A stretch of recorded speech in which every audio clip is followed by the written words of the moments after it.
We're back with another one. Another one. It is, you know what it is, Deep Skydiving Podcast. Gang, gang. Gang, gang. We gotta come up with like a dap up or a sign or something. I know we Deep do. Skies. Well, we can't throw that up because I don't know what that means. That might be somebody's gang sign. We make our own Deep Skies. Yeah, we're going to come up with something. Tune in. Yeah. You want to go before the Father? Let's go for the King. Are you really going to? What? You really gonna take it off and then put it I don't pray with nothing on my head. I know that's right. Yeah. You hear him, folks? Don't block nothing from Jesus. It's AJ. And Darah. Here we are, Deep skydiving. Skeep diving. Skeep diving. Yeah. Deep skydiving, ladies and gentlemen. Welcome to Deep Sky. Deep skydiving. Oh, she got. Go ahead. I don't know. That's Go ahead. not Do really. it again. I missed it. I don't have much more. Than Oh, all that. right.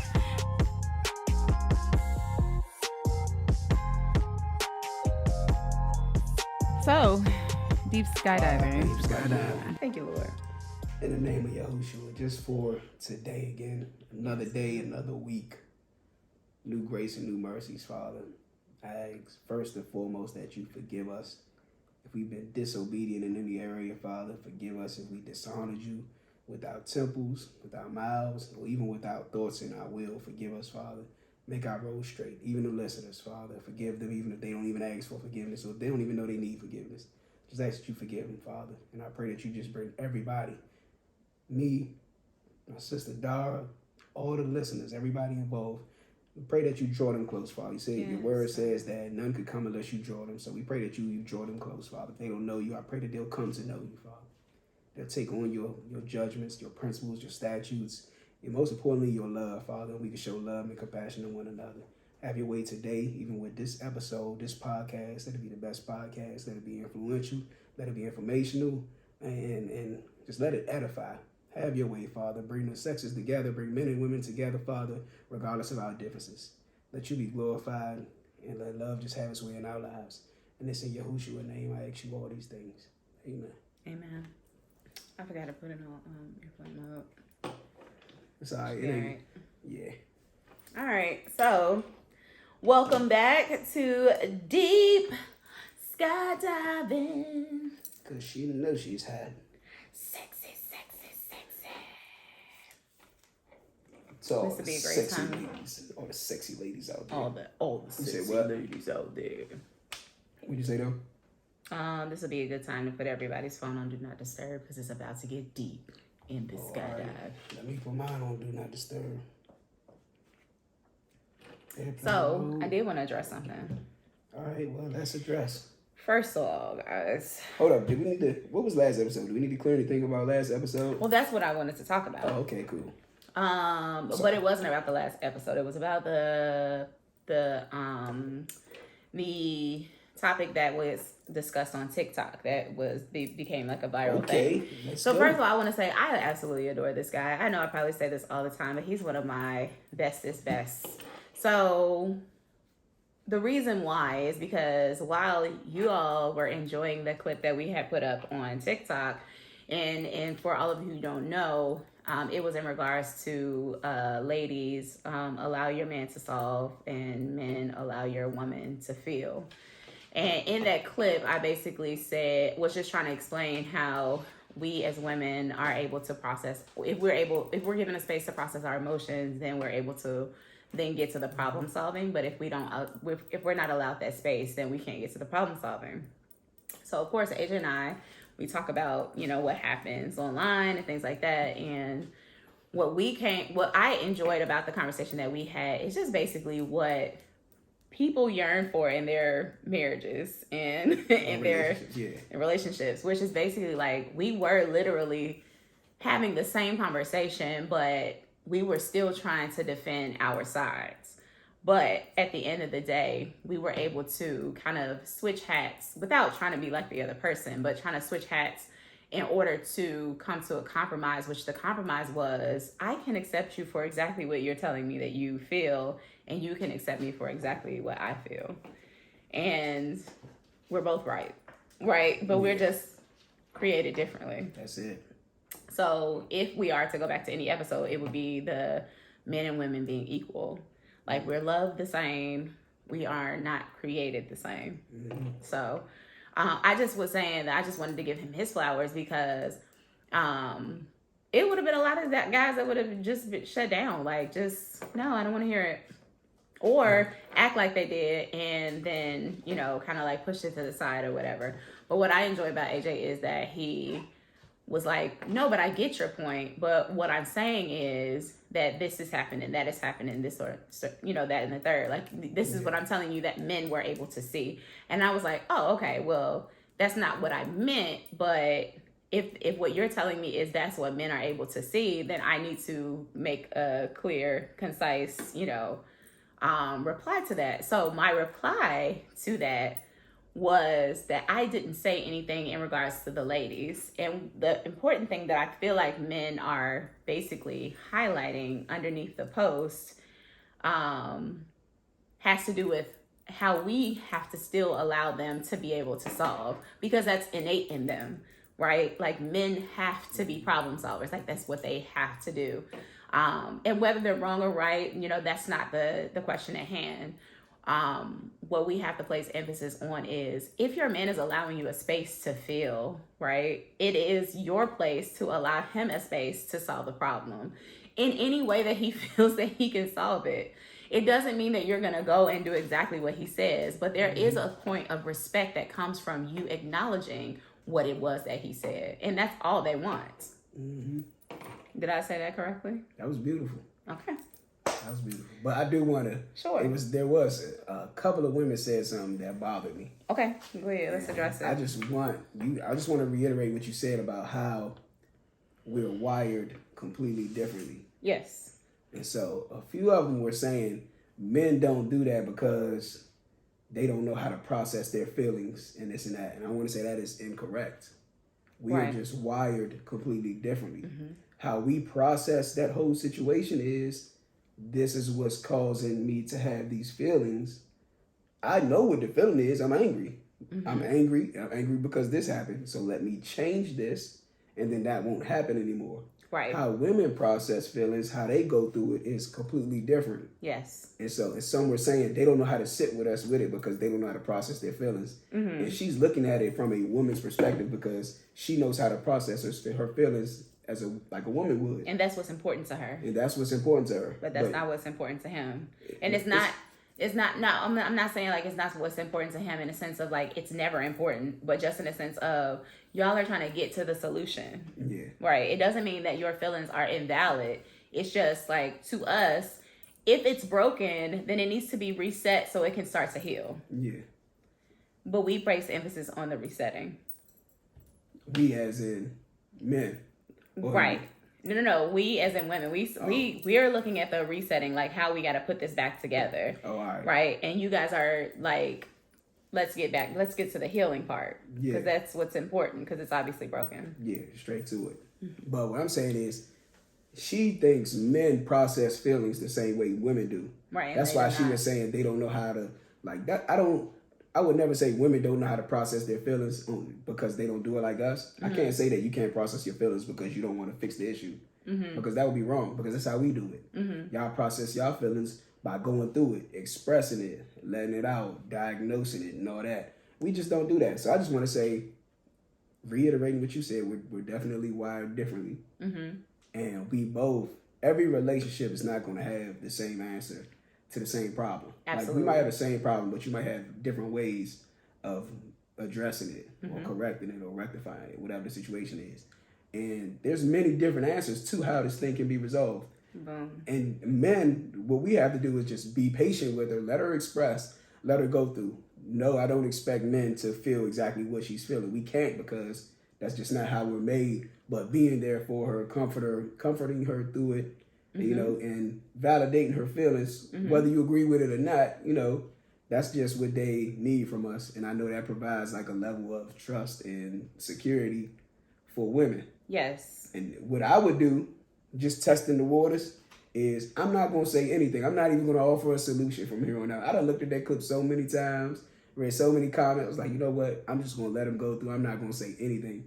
And if she wants a solution, then I'll provide one. Mm-hmm. Or then I'll help her. I will not even just provide one, help her come to a conclusion on how she could move forward or how she could fix the issue, whatever it is.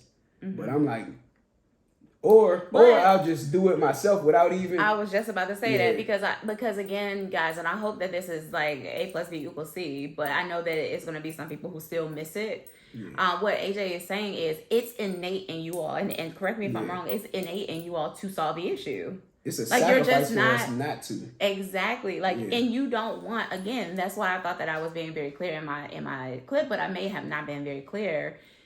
You all are trying to still protect us. That's a part of you protecting. Like, something is wrong. Boom, I'm on it. Like, y'all just want to do it right. Like, y'all want to get it. So, you know what I mean? Whatever. Yeah. Now, if you can validate my feelings, what I was saying earlier is we can validate their solution. Yeah. We don't have to go out and do it exactly how they say do it. We don't have to even think that it's great. But just hearing him out, well, okay, like I've held the space for you, and it doesn't have to be like this because I'm not saying you have to say it like, okay, babe, thank you for holding a space for me, because it don't work like that, right? Yeah. But after you've been able to process your feelings, of course, your man is then going to want to do something about it. And sometimes that's going to come first because of the fact that he is just trying to protect you. Mm-hmm. He's just trying to provide for you, right? So it's not wrong for him to say whatever it is that he needs to say. But then, it's also something that we can grant grace in saying, okay, thank you for that, right? Yeah. But I really just kind of want to get this out. Yeah. And so that's the other side of that table. But like you said, there are so many different ways. Like the old people say, it's so many different ways to skin a cat. Yeah, it is. Right? And so I guess that's a segue into like what our conversation is about today. I got one more thing. What's good? That we can't get defensive when they come up against that. Like when you produce a solution or you just try to fix whatever the issue is, don't get defensive when they say, you can't just jump over my feelings, because we know that that's not what we're doing. Mm-hmm. Like, we care about your feelings. That's the whole reason we want to fix the issue. Mm-hmm. But when you say things like, it was a lot of that also.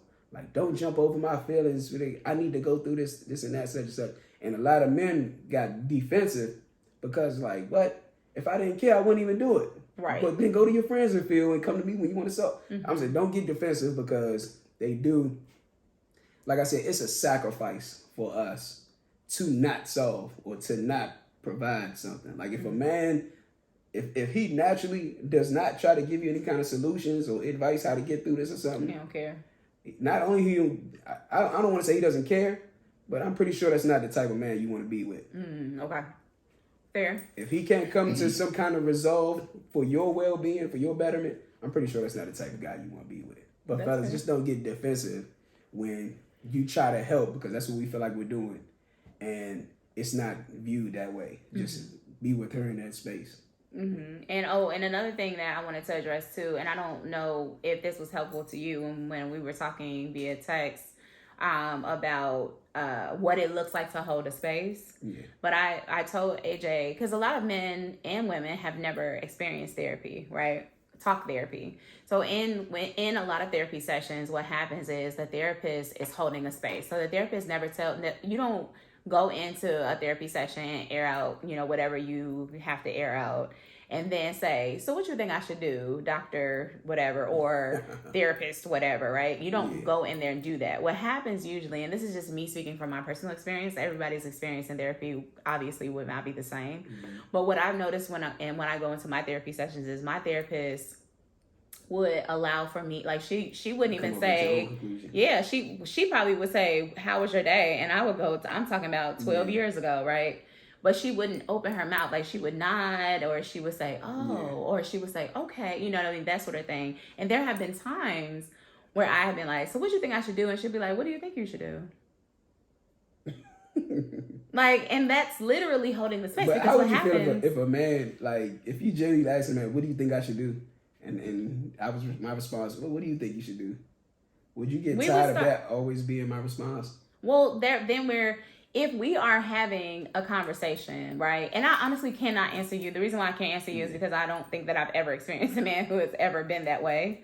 But I have had men who genuinely had conversations with me. Like, Yeah. they did offer solutions, but they were just really like, well, what do you feel like you should do? Like, I have done that. With Yeah. my ex, Did my they get last mad? ex. Oh yeah. But, so yeah. she didn't get mad when she got bothered. She was like, I'm asking you. That's why I'm asking you, like, what do you think I should do here? And I had to tell her, like, that's not my area. That's not my field. Like, I don't know. Yeah. All I can do is ask you questions to help you get to a resolve, because this is your field. This is what you do. It's not what I do, so I don't know. Right. So when you ask me, but that was just in that instance. Mm-hmm. But No, I sensed that it bothered her that her man didn't have an answer or a solution for her in that time. Mm-hmm. Because, I mean, what do you do with those women who they're used to a man telling them what to do? Yeah, so that's also not, like, that's not a monolith, because you can't, we can't, this whole thing is moot at that point, because maybe the woman is looking for him to just solve the issue. Yeah. You know?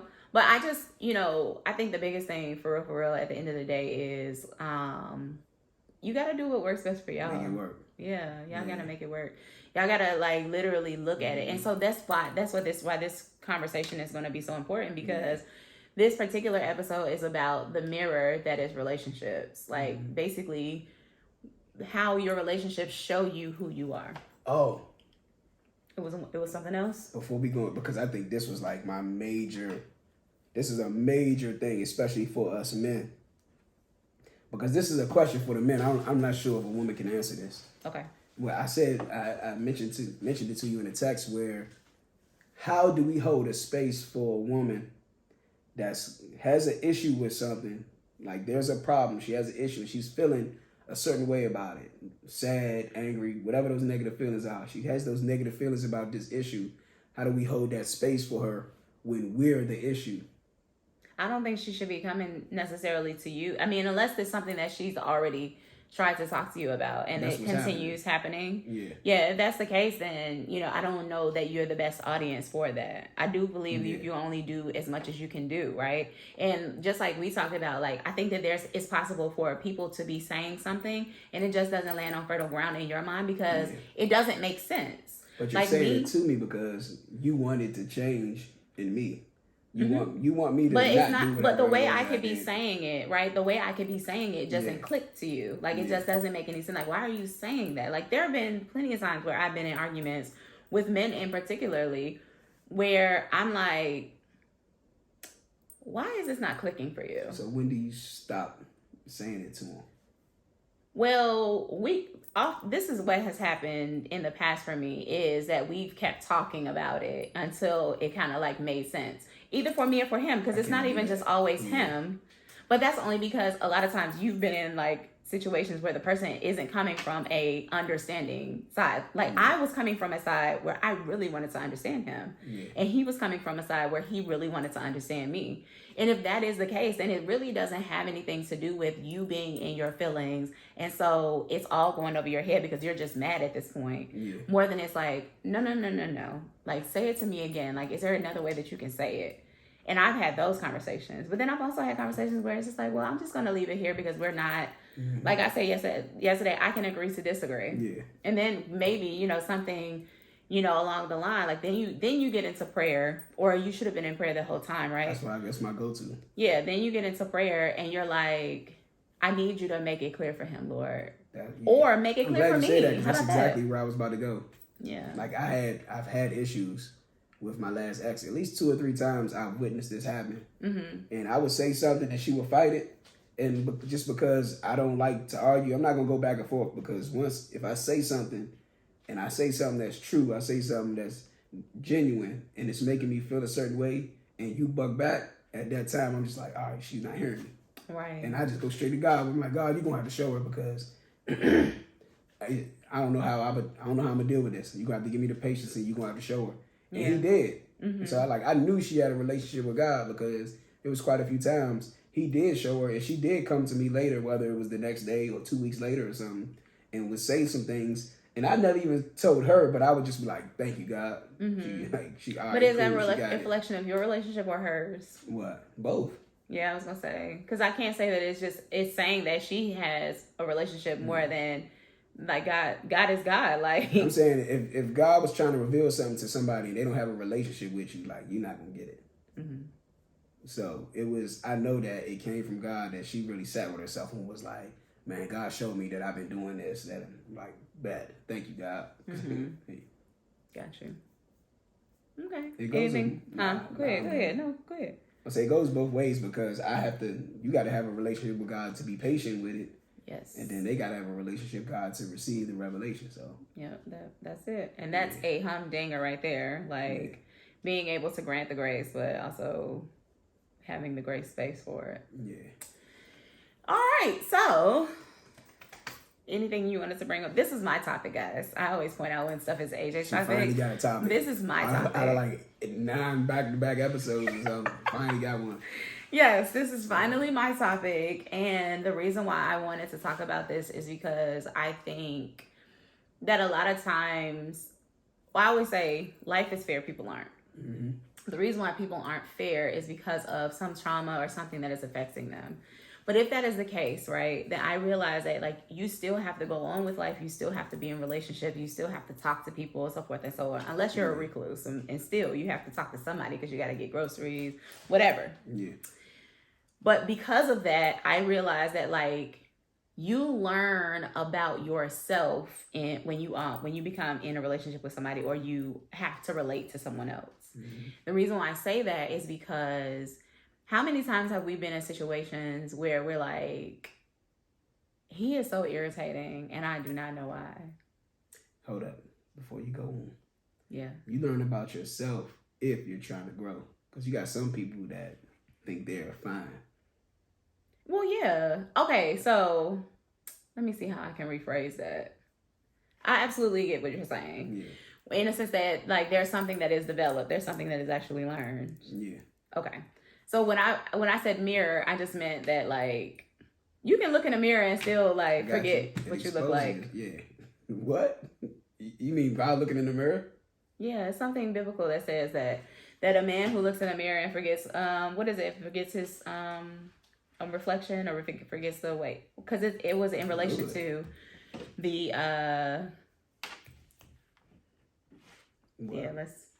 it was in relationship. I feel like it was in relationship to, like, the word of God falling on fertile ground. I feel like it was like the same as, like, a man looking in a mirror and forgetting what his like face looks like, or something like that. He's looking it up, guys. Oh, you talking about this one? Yeah, what's it say? Yeah. First, I said first. James 1. James 1. Yeah. What does it say? Well, let's go to it.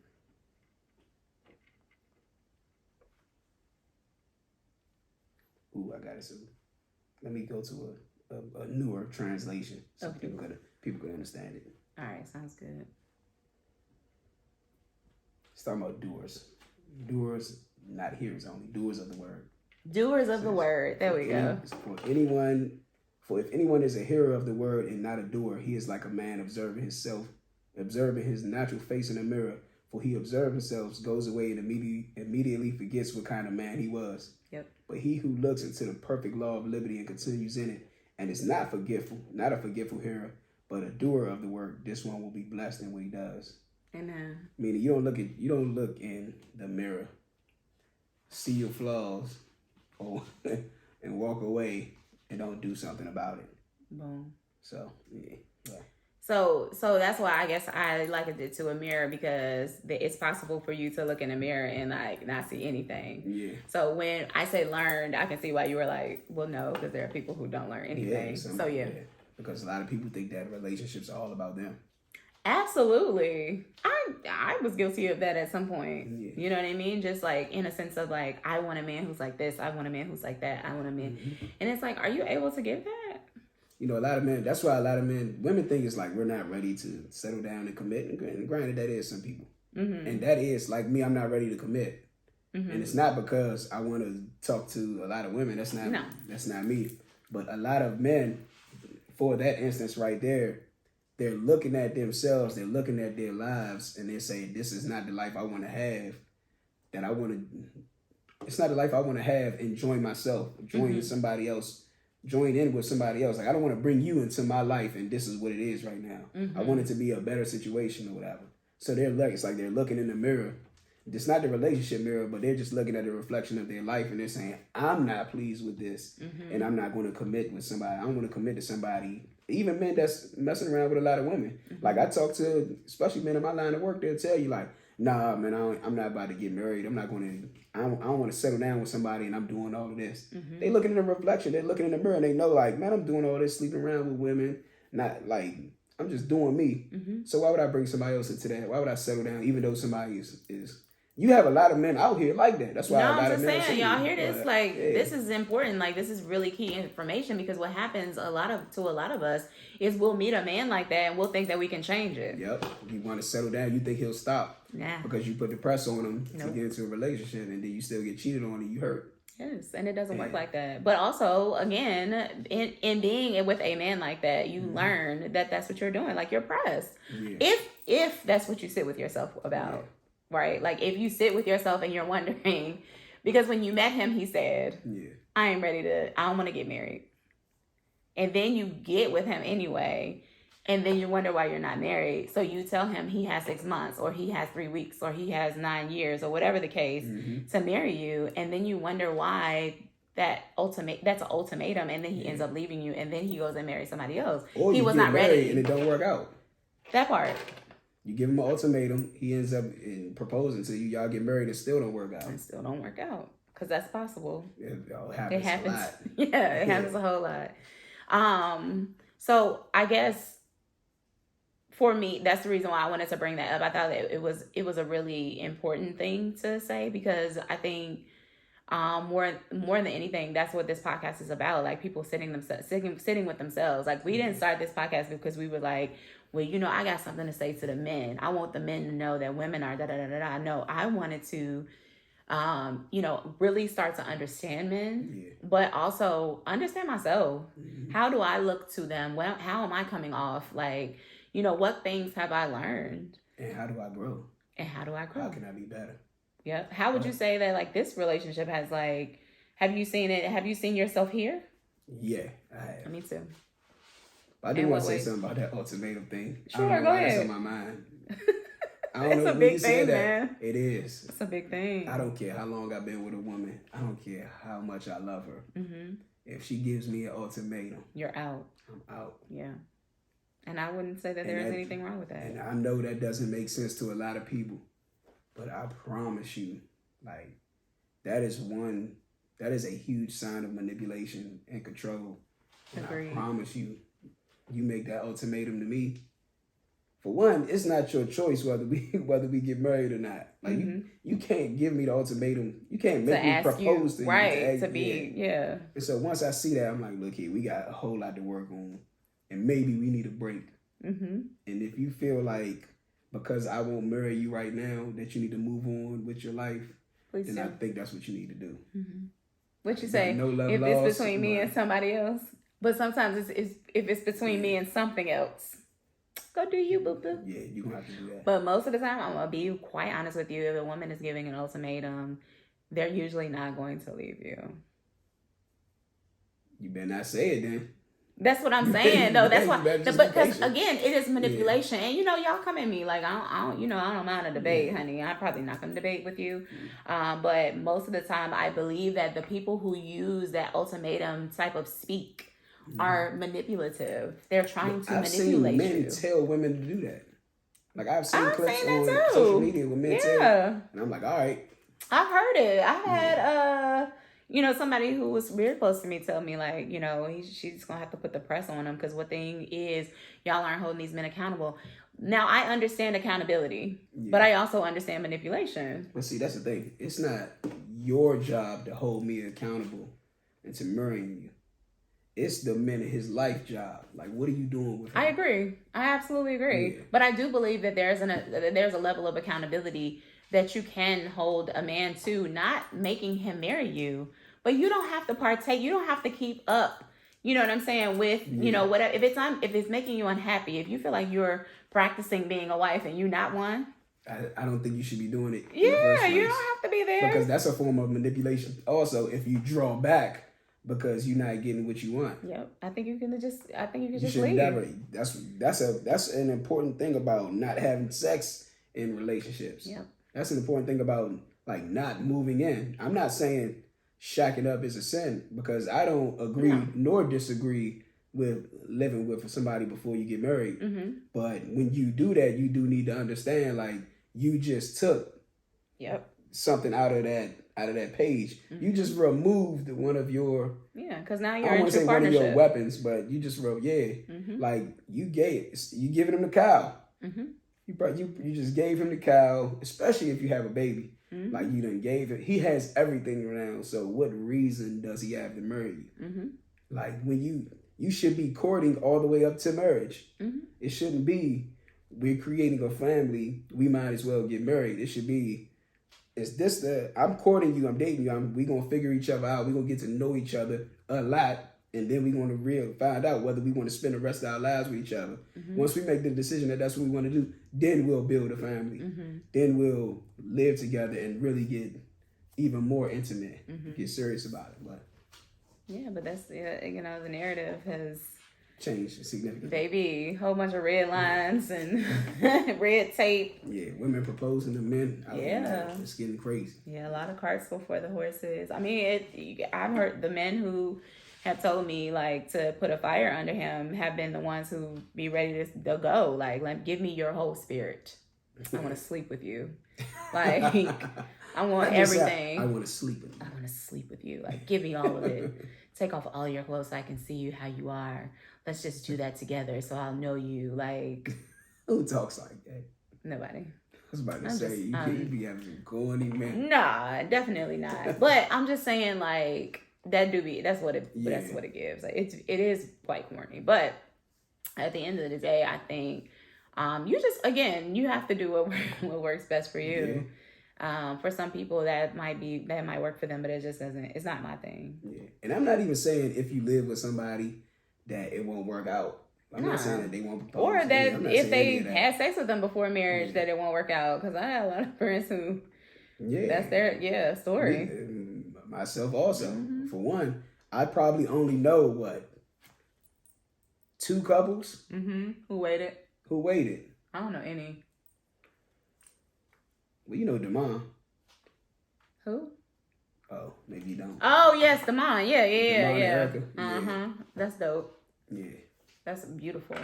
But I'm talking about, like, in my close circle. Yeah. I don't have any friends who didn't.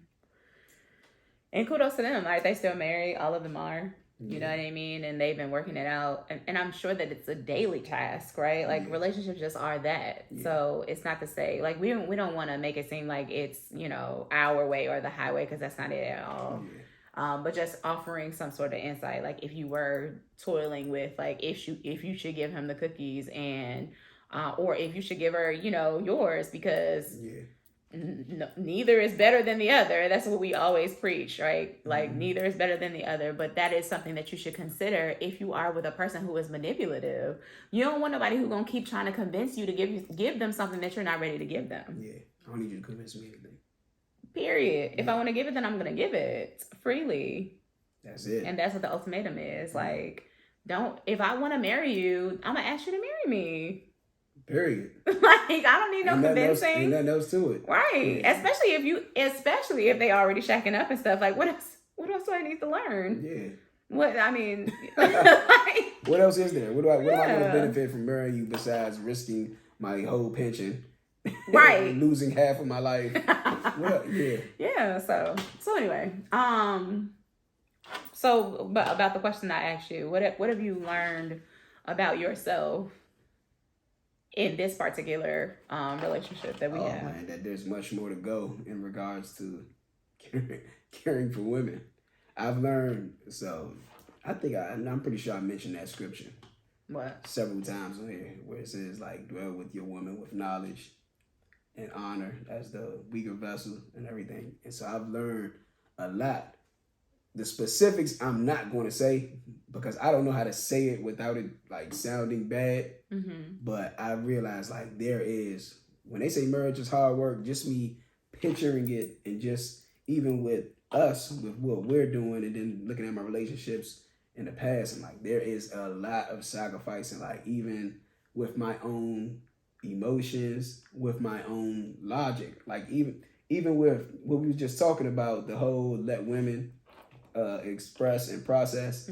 Like I have to sacrifice my own logic for the betterment of the relationship, not just you, but just the relationship. And I've even outside of us recording, I just learned like, dang, I got a long way to go. But I'm thankful that you're an understanding person. I'm thankful that you got a relationship with God yourself. And I don't want to go too deep because we're gonna go into. But can we pause here though? Because I think that's, to me, that's the key. What? Being able to see that you have work to do, and so does the other person. But being able to grant that person grace. Yeah. If two people are doing that, I don't honestly see how you can go wrong. If you're being considerate of the other person, right? Like you may not understand. But you're allowing the space for the person to be wrong, right, indifferent, dumb, smart, foolish. You know what I mean? Like if you're allowing the space for that, not saying you got to take everything, because again, we're not always going to get it right. It's going to be some days when you come in and you're like, honey, I just want to tell you about what happened to work. And he's going to be like, I don't want to hear that. I'm tired. I'm ready to go to bed. And he wasn't holding a space for your feelings, but it's okay for him to feel the way that he feels. He don't want to hear it. So the next day, then you don't know if he can revisit it. Like, my bad, babe. Like, I just really wasn't feeling it last night. I didn't want to hear it. That's okay. He don't have to always have space for you. Just like you don't have to always give him your feelings and all this other stuff. Like, we have to function in the reality that we're all existing here on this earth. Nobody's lane is more important than the other's lane. That's why you have so many of them. Like, it's a lot. Like a lot of old things that I've been taught, the teaching comes to mind, but through the experience, I get to live it through to where now it doesn't just become knowledge, it's wisdom. So like I've learned when to shut my mouth a lot. Like it's what's more important, your point of your peace. Yes. Like I've learned, even with our relationship, I'm like, I know this what this girl said, but it ain't that important. And I'm like, all right, maybe so, whatever, cool. But I learned like the peace, because the relationship, for one, the relationship is more important than anything. Like it's more important than my point, and it's more important than my peace. And I know that's going to go over way, a lot of people head. It's going to go way too many people head. Well, only because of what matters to God. Boom. Yeah. Exactly. The relationship is what matters to God. Like you can't be my peace. You see all the time, like, be my peace. Don't be my headache. Be my peace. You can't be my peace. No, I cannot. It's my job to make sure this relationship works. This relationship is what honors God. It's God's job to give me peace. Period. And that's what he said. We will find that peace in him. Like it's not your job to make me happy. I can't. You don't have that power. Nope. We give that power to people. Like we place that type of emphasis on the other person. My ex told me like I'm supposed to make her happy. I said, you are crazy. She's like, why would God give you to me if you couldn't make me happy? I'm like, that is, if you're not a happy person, nobody can make you happy. And that's why he snatched and grabbed. You ain't there no more. Yeah, like Figured it out. Your peace has to come from something. If it's it has to come from outside of you, because if you're not pleased with yourself, you won't have peace within yourself. But your peace has to come from something supernatural outside of you, like the giver, the person who created peace. It has to come from God. And when you solidify with him, that's where your peace will come from. That's why I was able to say things like, God, this girl ain't getting it. You're going to have to deal with this thing. And that's what the peace is what provides that strength for me to be patient and not harbor negative feelings about it. I might not like what she's doing, but I don't harbor the negative feelings that makes me want to treat her a certain way. That's the peace that God gives with that whole situation. Even with just letting things go, like the whole happy life thing. I'd rather it's not worth me going back and forth with you, because who's going to give in? Right. If I feel like my point is important and you feel like your point is important, who's going to give in? Exactly. So what's more important, this relationship? Because if both of our points are coming in between this relationship, what's more important? Right. For you to be right or for us to be in right relationship? Right. And it's more important to be in a right relationship. Yeah. Because that's glorifying to God. And I have learned, like, AJ, it's not that important. Mm-hmm. Like, let it go. Mo told me, he was like, man, one thing I learned about marriage is we have to be wrong. Mm-hmm. Like, we have to be willing to be wrong for the sake of the relationship. Mm-hmm. And I was like, got it. What have you learned, though, about yourself? I've learned that a lot of times I feel like now that the relationship is more important than even my peace. And just being able to, because I want to be heard, being able to hear. Mm-hmm. Like even understanding the things that you don't say. Like, example, like yesterday you weren't gonna say anything back to me, and I just came back with something, and I was like, because I knew you weren't gonna say anything else, and I was like, yeah, and I was like, well, because at the end of the day, I'm glad you did. Yeah, because at the end of the day, again, it's not about me being right? It's about us being in a right relationship. So I just basically was like, okay, here, like, I want you to know, like, it's no, like, I don't mean anything harmful. I just want to make it right. Like, let's do this, da-da-da-da-da. And I can see, like, instantly that you were like, okay, well, I'm turned back on, because it was like, you was like, da-da, like, you kept coming back with things. And I was like, okay, this is good, because I opened him back up. Because he was about to shut all the way down. And it's okay, because I feel like you have to acknowledge that you have triggered somebody, or you have said something, or you're being impossible in your conversation. Because sometimes I know that I can be impossible in my conversation. And that's hard for people to really, so that's hard for people to really say aloud, because it doesn't feel good to say that about yourself. You can say that about somebody else, right? Or recognize. You can't say that usually about yourself. So I've learned that. I wasn't really giving men a chance. You know what I mean? Like, I was trying to get you all to understand us, but I really wasn't trying to understand you. Yeah. Which is why I said the prayer that I said. So I feel like, you know, my eyes have been opened in that light. What else? Understanding, like, it's okay for me to be irritated some days. And not because of anything that you did. I mean, it's life.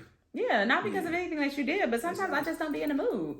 Even for something I did. That's just life. Like, yeah, but I really can't, like, I don't really, like, you know, I can't give you that package, because you may not have done anything. My spirit just might be off. Some could be coming down the pike. Some could have just left. Some could have, you know what I mean? Like, I'm just dealing with life, and then just being okay with, if that's the way I'm operating in that moment, but trying not to worsen it by, like, creating an argument with you. Instead, like, let's just get the job done. Let's do what we came here to do.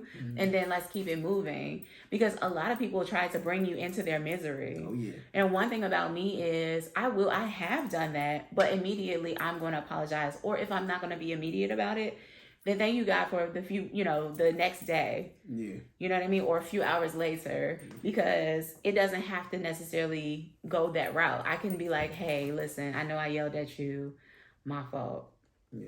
That wasn't really, like, I do it all the time at work, because of the fact that we work with so many people, and there's so many different spirits that come in there. Some can get on you, dog. Like, and then you get it off. Yes, and then you get it off as somebody who didn't even do anything. Yep. It just happened to me the other day, and I find myself having to apologize in those instances, because I flick off quick, and I mean, it's already done happened. Yeah. But I'm grateful to have the lovely ladies that I work with who don't always take it personally. Now, sometimes they do, right? And sometimes we have all out, like, arguments on the floor. But one thing I can say about the group of women that I work with is we are not afraid to apologize for something that we have done that has been hurtful to the other person. And literally, that is life. You know, you helped me. You gonna laugh. What? You helped me. You had said something I never heard before, but I always kept. And it helped me deal with you in certain instances. You said, not narcissism. You said sarcasm is the language of the hurt or something like that. Oh yeah, it's a language of pain. I got It's a that from Dondre Whitfield. So, because you're sarcastic, Very much so. And I be like, and so every time I used to be very sarcastic. Very. I'm talking about almost everything that come out of my mouth was like sarcasm. Yeah. And I almost am like not sarcastic at all right now in my life, just because I be so conscious of how I'm making somebody feel, and I don't harbor any pain right now that like it's not even natural for me to do it anymore for some reason. And so when I be sensing the sarcasm, it don't even be nothing in me to respond in a sarcastic manner, but I always think about what you said, and I'm like, it's Mo. I think about what you said, and I think about what Mo always told. He said, "Look, don't take it personal, even if it's personal." And so even when I hear the little sarcastic remarks and everything, like I ain't taking it personal. It's the language of pain. It's something else going on. I'm not going to respond to the sarcasm. I'll respond, but not to the sarcasm, if that makes any sense. Yeah. And just like you said, like that's something that I have had to hold myself like that rubric too, right? Hold myself to that standard. And I'm not where you are. I'm not there. But I have considerably slowed down. Like I used to be, oh my gosh, high school all the way up until maybe like 3-4 years ago. Yeah. Just nasty about it. I mean, not always, right? But sarcasm is a defense mechanism. That's what it is. Right. Like, you gotta call a spade a spade. So I'm learning, definitely, but it's not foolproof. But that's what we've learned from our relationship. So, I said, let's go. So I just jot down a few things. I put relationships show you how you love yourself, let alone love someone else. Relationships show you what you can tolerate and what you can't. And relationships can reveal how ugly you can be. What are your thoughts on those things? So, I know this is a little off tangent. Okay. But I'm thinking about my relationship with people. I know this is supposed to be like the mirror of your relationship with your significant other, whatever. No, it's just in right, general. Cool. Well, I'm thinking about because we're not significant others, and we just talked people. about ours. We're not significant others, but we're closer than we're not strangers. Right. And like we're very close friends. So right. But so you mean strangers? Yeah. Okay. So I'm talking about my relationship with people. In general. Okay. And so I've been trying. I said this before. I think. I don't know if I said it on here.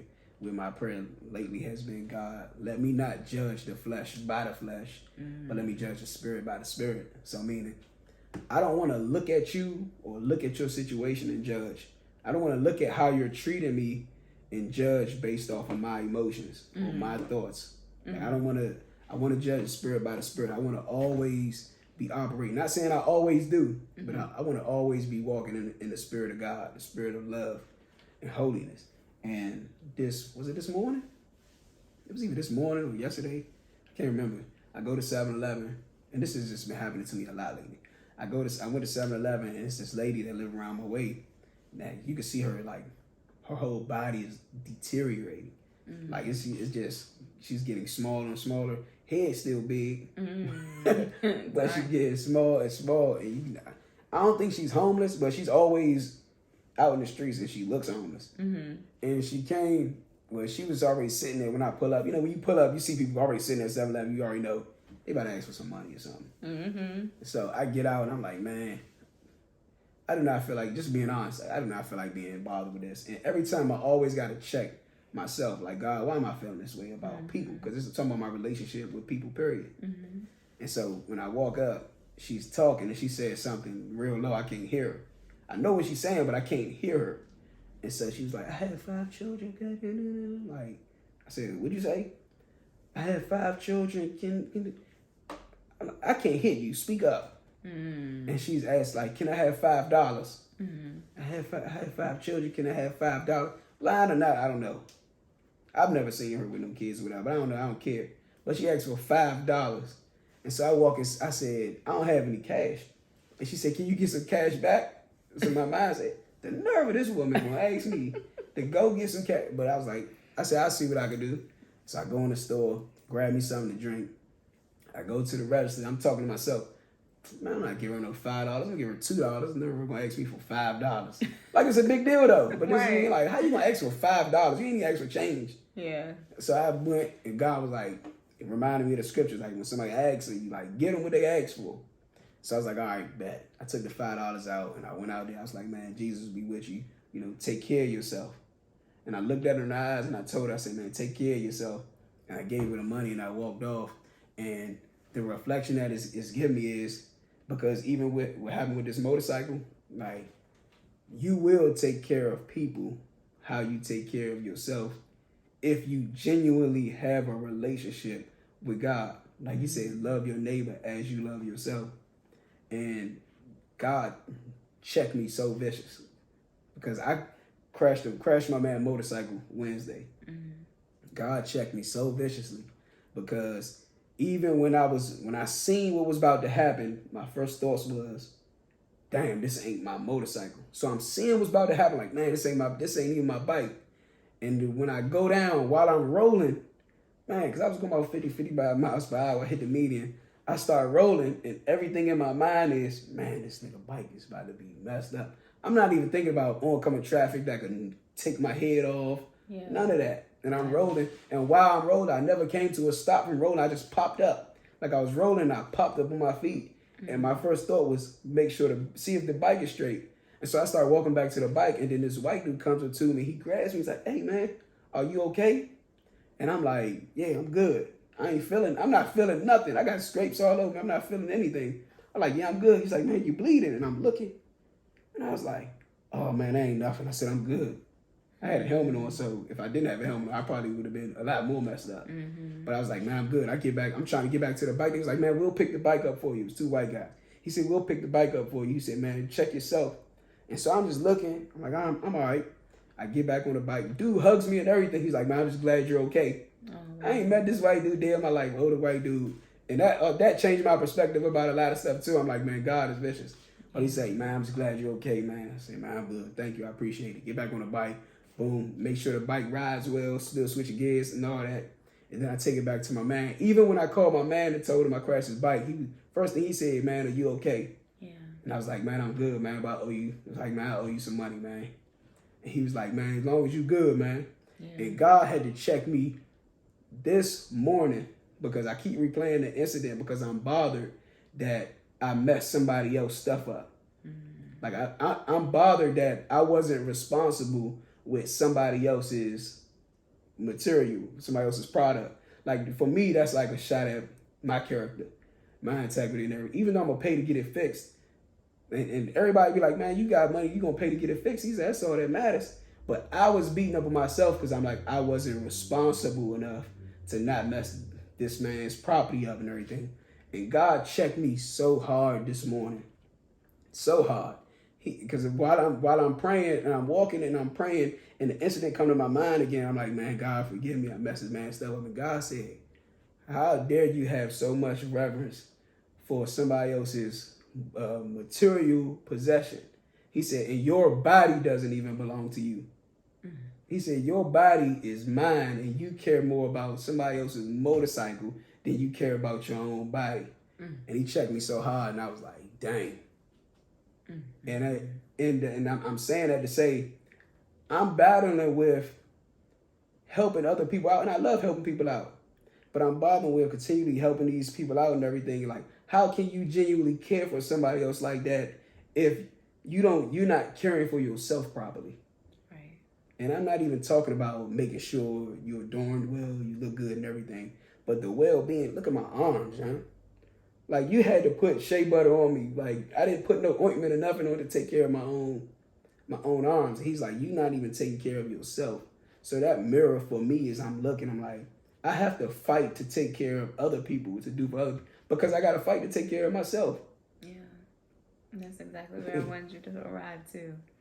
Now, I'm not saying, like, I have control of that, but that's where I was going with this whole topic is, like, you really learn if you love you based off the way you treat other people.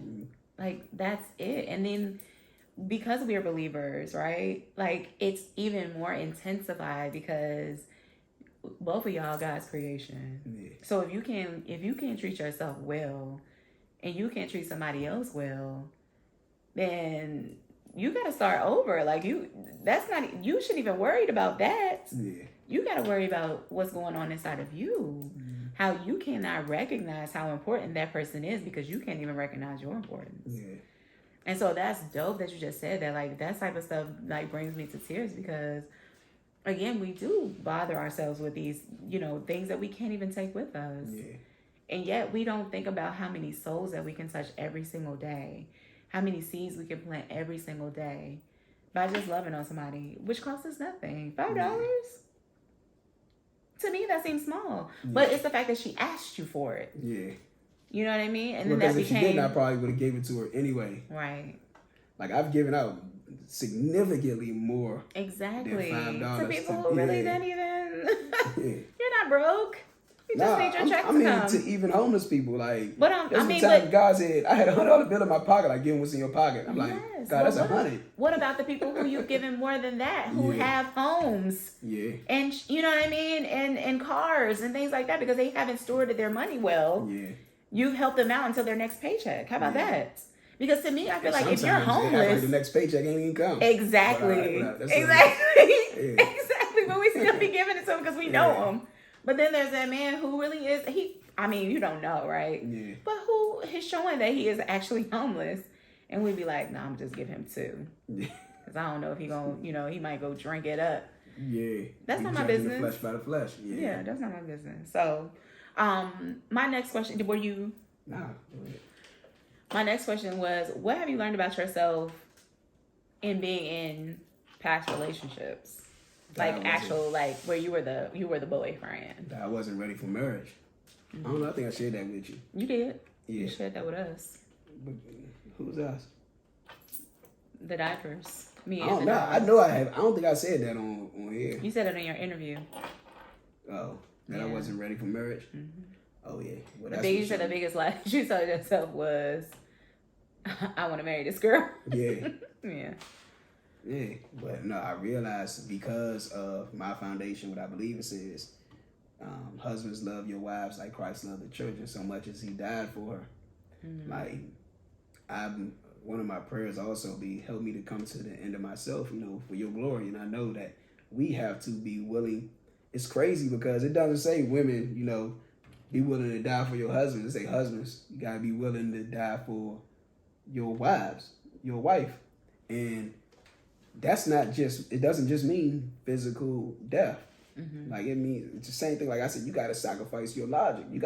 A lot of times you're going to have to sacrifice your feelings, sacrifice your emotions and everything for the sake of your wife, for the sake of that relationship. And it told us, dwell with them with understanding, giving honor to her as the weaker vessel.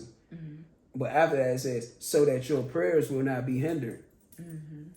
So God is telling you, like, because you want to be right so bad, you're not willing to sacrifice your feelings for the betterment of your relationship. I'm not hearing from you. Right. So you can pray to me, man, God, fix her while she ain't getting it. I'm not hearing it because you're not doing what you're supposed to do when I told you to dwell with her with understanding. And I realized because both of my last 2 relationships, I had separated from them because I realized that it's not a selfish feeling like I can't take this no more. Mm-hmm. I realized that I couldn't take it no more, but what allowed me to separate from God to show me like, you are no good for them. Mm-hmm. Like what you're doing is not working for that relationship. This thing is not going to grow from this. You reached the impasse right now. She's no good for you and you're no good for her. Mm-hmm. So this thing has to break up. Mm-hmm. Like and it's not saying that the relationship is dead, but so that both of y'all can live. Mm-hmm. Just like in Corinthians, it was a dude in there sleeping with his father's mother, and he told them, kick him out. Kick him out from amongst y'all so that the devil may destroy his flesh, but so that his soul may be saved. Mm-hmm. So it's not that this boy is going to be condemned or anything, but if he stays within this camp, he's going to tarnish the rest of y'all. Mm-hmm. If y'all stay together and neither one of y'all are benefiting the relationship itself, the relationship it's not going to get better at all. All it's going to do is become more and more like a child of hell, and then what'll happen is we'll end up resenting each other, and that's not of God at all. Absolutely. And so I remember one time I had to tell her, I told her this twice, like in 1 month. I was like, if you make this relationship an idol, I will break up with you. And it was more like a prophecy too, because she was like, I think she was kind of offended that I said it, more like, why would you think I would do that and everything? You know, God is everything to me. But then when we had broke up, he revealed to her that that's exactly what you did. Yeah, your actions. And so I realized at that time, because I felt like, God, I'm at the end of myself. I felt like I gave everything. I don't have no more emotions to not give. Like, I can't sacrifice no more emotions. And it felt like, and I'm not beating, it's not no shot against her or anything, because she's definitely a dope woman. But I felt like I don't have no more to give, and you require way much more than what I already had. And I was like, I'm not ready. I'm preaching today. What? I was just saying, you preaching today. Well, you go. Well, no, I mean, I don't really have nothing to add. Like, I'm talking about for you, not. I mean, just in the sense that, like, it all just makes so much sense. Like, I mean, I guess I could give you things that I've learned, and honestly, me being able to open up more. But I think what I just heard you say. What did you hear me say? What I just heard you say just was basically like, some things just are not going to work, right? As single people, some things just are not going to work. There are going to be times when we are going to attach ourselves to somebody else, trying to get to know them because they've been presented to us, because we're supposed to learn something from them or learn something about ourselves. And we're to take that thing, like, it's almost like with Mario, when you hit the thing and you get the little mushroom, like, you become bigger, but you keep going. You know what I mean? You keep going to the board, you keep conquering all of these levels. You don't look back and go back and try to get another mushroom from something where you know what I mean, where you've gotten it before, the past board. So that's what I look at these relationships as. I told my friend today, failed relationships, we have a nasty habit of making they're a negative. We put such a great negative connotation on things that didn't work out, but we never really look at the positives. And I realize that's an idol also. Exactly. There you go. But elaborate on it, because I feel like you're on a roll, and I'm Nah, go ahead. Because no, you were saying like idolizing that though. Yeah. So, and it's not idolizing like you worship it, but you idolize it and you put so much emphasis on that anything that may look similar to that, you avoid. Yep. Or you try not to allow something else to manifest that might not even look like this, but because you think it, because it left such an imprint on you. If something may seem like it's going to end up like that, you either throw some manipulation in it or you try to run. And it's an idol, because you're allowing this negative emotion, this negative experience or whatever to dictate your future. Hi, I'm Darah, and I have been guilty of that. But here's the thing. What I don't want us to forget, though, is the Holy Spirit, or the intuitive nature that some of us have, right? Especially women. If you know that something is wrong, if you know that God keeps telling you do not go that route, and you go that route anyway. That's on you. That's on you. That's how I got this. Yeah. That's what he told me. Do not ride that bike. Do not ride. Yeah, but if somebody keeps trying to convince you of something that you in your gut feel it's not gonna be right, then that's on you if you keep going. You know what I mean? So I get where you saying like we're idolizing it, and then we make it such a sore thumb or a sore thing that we commit everything to that. But I also get the other side of the game where it's like, something just ain't right about it. So don't go there then. Right? And eat the consequences, whatever the consequences may be. I'm trying to get my godchildren to understand that. It's okay that you choose yes or no, but be okay with the consequences of whatever you choose. If you choose yes and you want to eat all the candy, if the choice is to eat all the candy or not eat all the candy, if you say yes, I'm gonna eat all the candy, and you have a stomach ache later, don't be blaming nobody else for that stomach ache. You chose to eat all the candy.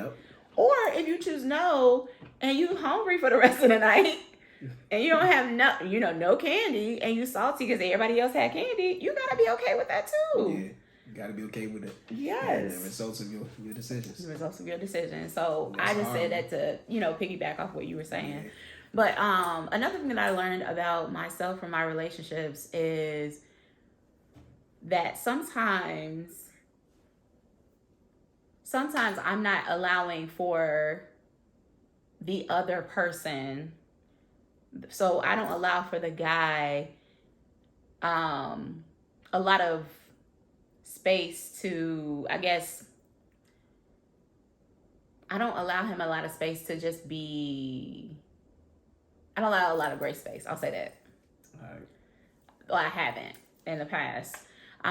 Because for me, I had a client who would say, if I give you all the answers to the test and you still fail it, then is that your problem or my problem?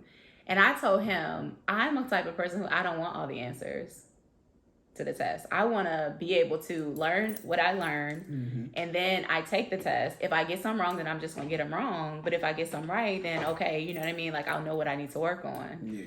But he's like, I'm going to give you the answers. But I think I'm governing my relationships, or I have been governing my relationships the way that he was trying to show me. So what I learned about myself is, while I want to be the one to learn something and then take the test, I've been giving them the answers and expecting for them to do really well on the test. Yeah. And I get mad. I get very upset or bothered, I should say, by the fact that I've given you the answers. Why are you not then acting? Yeah. You know what I mean? And I'm flat out with guys. And the reason why I'm that way, I justify it with, I don't like to leave a lot of area for error. Yeah. But what's wrong with error? I think that's fair though. Why? Because what it shows is, so I said something earlier where I was like, we get into relationships for selfish reasons. Yeah. Like it's very rare that somebody gets into a relationship considering what they have to offer the other person. Mm-hmm. Like, even when men say, I don't want to commit because I don't like the way my life looks and I wouldn't want to bring somebody into that is still a selfish reason. Yeah, absolutely. Because they're judging how they will be able to provide, or how they will be able to provide safety and everything for this woman and how it will look on them. Mm-hmm. But it's very rare that I genuinely want to do this for this person. This is the life that I want this person to have, where I'm putting all the emphasis on this relationship on you. Mm-hmm. And so what's happening is, it's fair that you do that. Even whether you do it or not, it's the man's job to figure out. Like you saying, I want to learn and then take the test. And I'd rather do that and still get 3% wrong, 4% wrong, or whatever. That's what a relationship is. Yeah. It's not bad that you give me the answers either. Mm-hmm. But what it's showing me is that if I give you the answers and you still fail, it's showing me that you're not seeking me out. Mm-hmm. Because I gave you the answers. Mm-hmm. Like, if you fail this thing, you get 10%. Like, you got 10 out of 100 questions right. And I gave you 100 out of 100 of the questions. It's obvious that you're not seeking me out. Mm-hmm. It's obvious that you're in this relationship for you, not for me. I didn't look at it like that. Yeah, because even if I didn't give you the answers and you were seeking me out, I guarantee you would have got more than 10 right. Right, that's true. Yeah. But I made it easy for you, and you still missed it drastically. Right. So you're not even looking at me at all. You're not even looking at me. Yeah. Mm-hmm. That's what I say. I believe that's fair, and it's not. I don't want to say it's manipulation. It's definitely not manipulation. But you're giving a fair chance for somebody to show that they are about you. And maybe I think that I want to be the person who learns and then takes the test.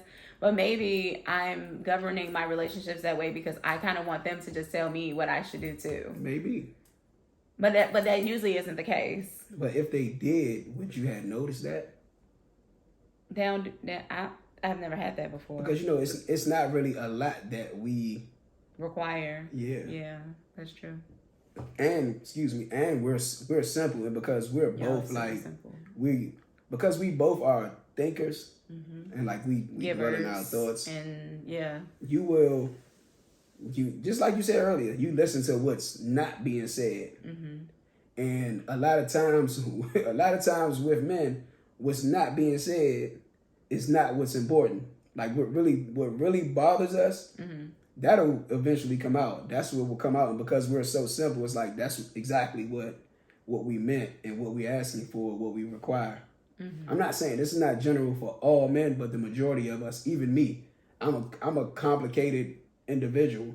But even me, I know what I'm saying. I know what I'm asking. Yeah. And I'm not going to get mad at you for providing what I asked you. I'm not going to get mad at you for not giving me something that I didn't ask for. Like I understand that I never asked you for this. Like if you don't cook, if we get into a relationship and you don't cook dinner every day, I'm not going to just expect you to do that. I never asked you to do that. Like I'm not going to go to my friend's house and I see that his wife, she cooks for him every day. You know, he comes home to a nice home 5-course meal every day.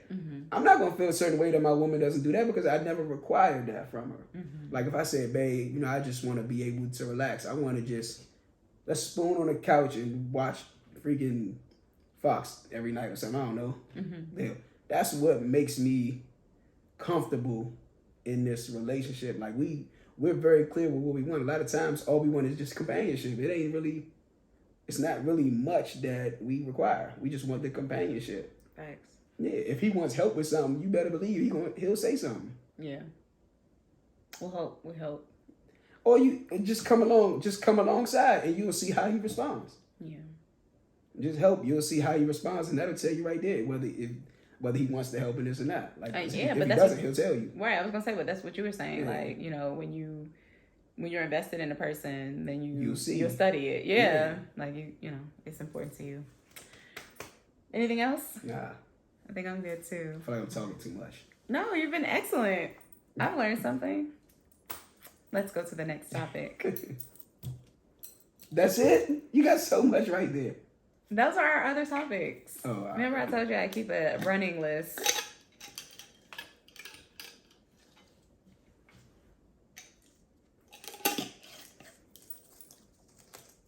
We're opening the topics for those who are listening. Becoming friends before or after intimacy. Ooh. Did we delete this one? I thought we had deleted this one or something. I don't remember that. Nah, maybe not. Maybe but okay, that was a good topic. Yeah, should you be friends before or after intimacy? Yes. I wanted to show and give a shout out to my friend if you don't mind. Go ahead. My homegirl Makita bought me this bracelet. It has my favorite scripture on it. You know my favorite scripture is Romans 8:28. Yeah. All things work together for good for those who love God. See, isn't that cool? Mm-hmm. And then she gave me this bangle. And on the inside of the bangle, it says, a true friendship is a journey without an end. So shout out to Makita. And that's the infinity. And the infinity, yeah. One side has a heart and then one side has the infinity. Isn't that cool? Yeah, she's dope. Yeah, she's super dope. But shout out to her. My birthday's coming up. And she just got me these bracelets. But I just wanted to show them off because I really like, you know, the silver look. Yeah. So anyway, thanks for tuning in. Oh, and what? On AJ's scars, we used buttercream by our lovely friend Cree. By Cree. Thank you, Cree. Check out buttercream. Feels better already. It's spelled butter, Butter. Cream is spelled Creem. 2 E's. Because her name is Cree. No A. Yeah, no A. Yeah. So we love you all. Again, thank you for tuning in. You can find us at Deep Skydiving Podcast on all platforms. TikTok, all podcast Instagram. platforms. TikTok and Instagram. Yeah. Yep. All podcast and YouTube for the visuals. YouTube for the visuals. Yeah. Thank you for tuning in. We definitely have not been saying that. If you want to see my scars, if you want to see my motorcycle scars, hit up his OnlyFans. I'm just playing. I'm just playing. All right. But anyway, guys, make it work. We love you. Oh, I do want to say, because this episode drops on the 26th, right? That's what you said. I think so. Something around that date. So I do want to say happy birthday to my beloved Aww. counterpartner. Thank you. Her So birthday sweet. will be coming up soon, Yes. around that Really? date. I won't say what day it is, but unless you don't mind. I won't Unless say. I know yours. No, I Oh said no, you unless you said don't I mind. don't mind. On the 28th of this month. So that should be Hence, 2 days after hence this. my is, favorite verse. Yeah, 8/28. Yeah, 8/28. Romans So 8:8. happy birthday, love. Thank you. That's my ladybug right there. Thanks, guys. We I think that's it. Yeah, we out. Have a great and Yeah. prosperous week, and we love you all. And just know you gotta make it work. Make it work.